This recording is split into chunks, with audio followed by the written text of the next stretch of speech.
नमस्कार, मुलुक मालवणी यूट्यूब चॅनलमध्ये मी सगळ्यांचं स्वागत करते। आज मी तुमका काहीतरी वेगळा दाखवतो। ह्या बघा, ह्या एक माडाचा झाड आणि त्याच्या बाजूक एक अशोकाचा झाड। त्या अशोकाच्या झाडातना मार्ग काढीत या वडाचं झाड पुढे या माडाचं झाड जे असं, त्या माडाचं झाड वर चाललेलं असं बघा। हे बघा, त्याच्या पलीकडे असा सुपारीचं झाड आणि त्या सुपारीच्या झाडापेक्षा ह्या वडाचं झाड वाढलेलं असा। तुमका मी वेगळी एक स्पेशालिटी या माडाच्या झाडाची दाखवते बघा।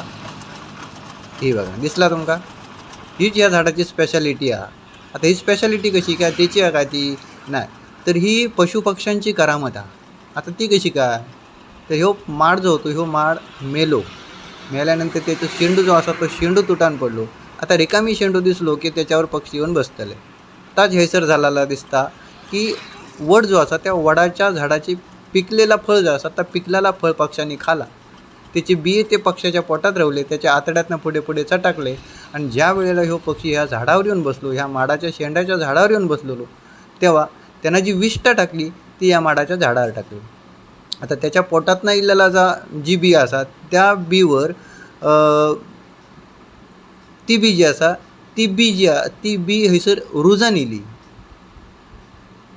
आणि त्याच्यामुळं ह्या माडाच्या झाडावर ह्या वडाचा झाड तुमका असा हैसर नजरेक दिसता।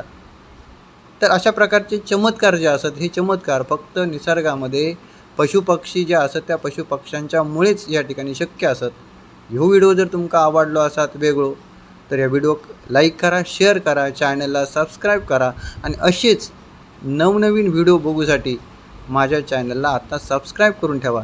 याच्यानंतर तुमका दाखवतलं सिंधुदुर्गातलं 2 शेंड्याचं माड।